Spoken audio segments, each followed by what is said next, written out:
El caso de la tabla periódica de los elementos. Sherlock Holmes, la verdad, no tiene remedio. Cree que la tabla periódica de los elementos es un caso misterioso, digno de investigación.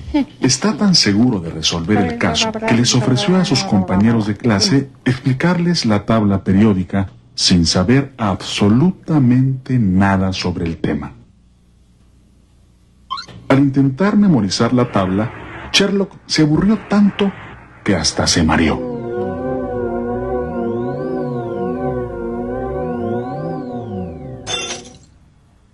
Por lo que ha decidido utilizar su famoso olfato de sabueso. Por cierto, invencible para resolver casos misteriosos como este. La tabla periódica parece una gran casa con 7 pisos y 18 columnas, con más de 100 cuartos en donde habitan los elementos de acuerdo a su número atómico. Esto no le dice mucho a Sherlock. Sin embargo, le da una pista muy interesante al mencionar el número atómico. Los elementos están formados por átomos que contienen 3 tipos de partículas: protones, neutrones y electrones. El número atómico representa la cantidad de protones que se encuentran junto con los neutrones en el centro o núcleo del átomo. Los electrones se encuentran girando muy rápido alrededor del núcleo, recorriendo sus órbitas o niveles de energía. La primera organización de la tabla periódica en columnas y pisos se le atribuye al químico ruso Dmitri Mendeleev, quien en el siglo XIX recopiló información acerca de las propiedades físicas y químicas de los 63 elementos conocidos hasta ese momento. Mendeleev creía firmemente que los elementos ordenados en las columnas de esa gran casa compartían propiedades químicas similares. Al organizarlos de acuerdo a su masa atómica, la clasificación fallaba una y otra vez, pues las propiedades de los elementos no eran similares en algunos de los casos.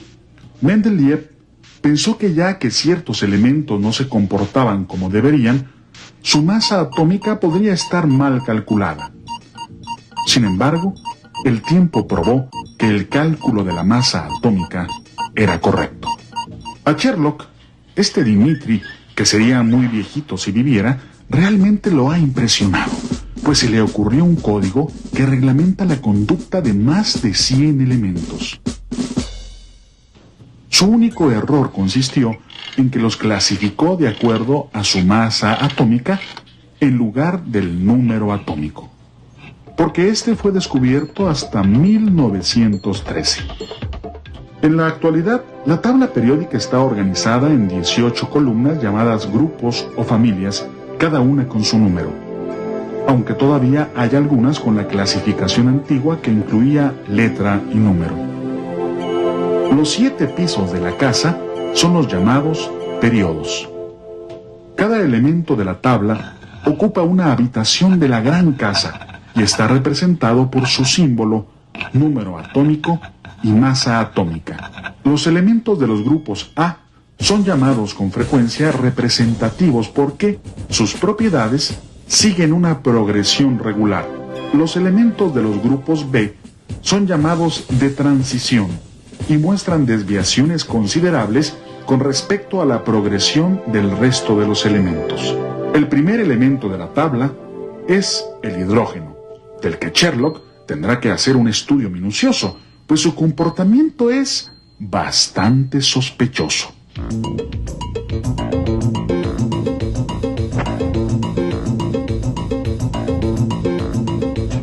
De los elementos conocidos en la actualidad, la mayoría son metales. Al pensar en metales nos imaginamos al fierro, a la plata o al cobre. Sin embargo, existen otros metales como el calcio, el sodio o el potasio que tienen características comunes con los metales, como la de ser buenos conductores del calor y y de la electricidad.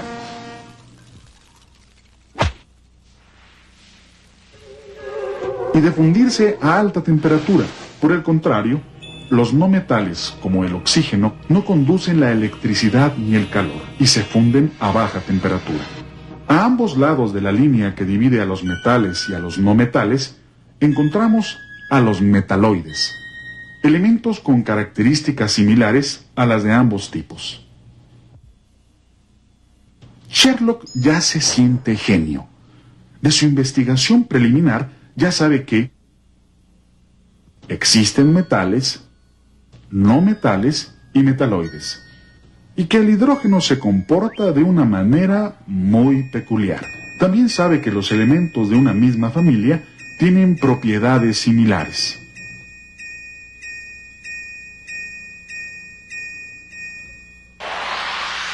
Al analizar los elementos de manera vertical, Sherlock encuentra, con su peculiar olfato, que algunas propiedades de los elementos varían de una manera regular, de izquierda a derecha, a lo largo de los periodos.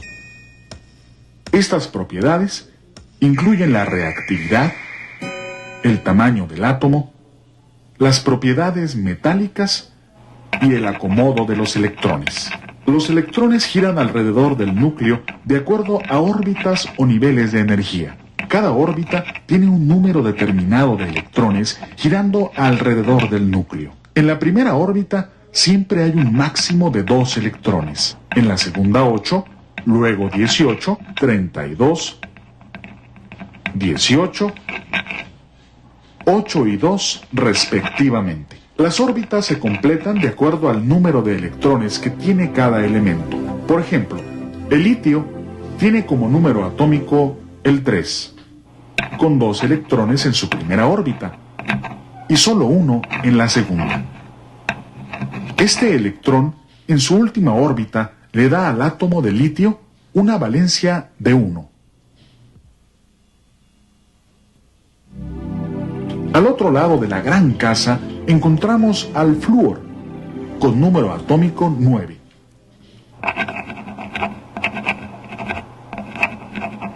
El flúor tiene 2 electrones en su primera órbita y 7 en la última. La falta de un electrón en su última órbita le dará una valencia de -1.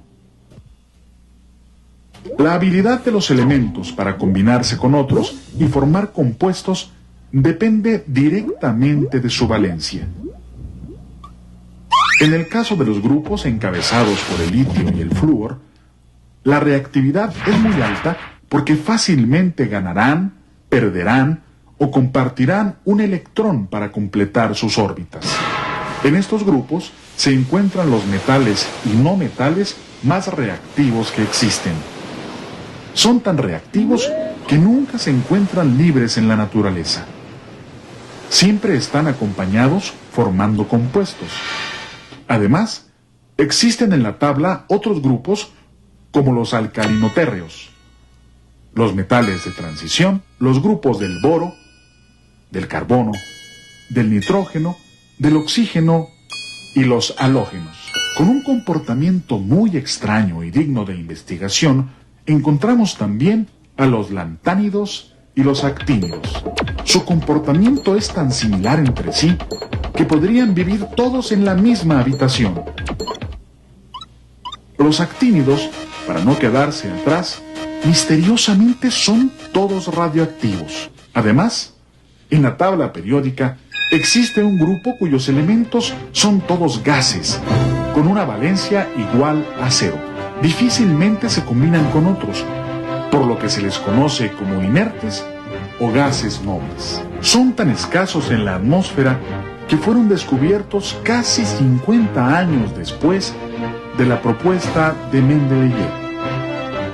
Sherlock, un poco cansado pero orgulloso de sus habilidades de detective, ya está listo para dar a conocer a sus amigos sus novedosos descubrimientos.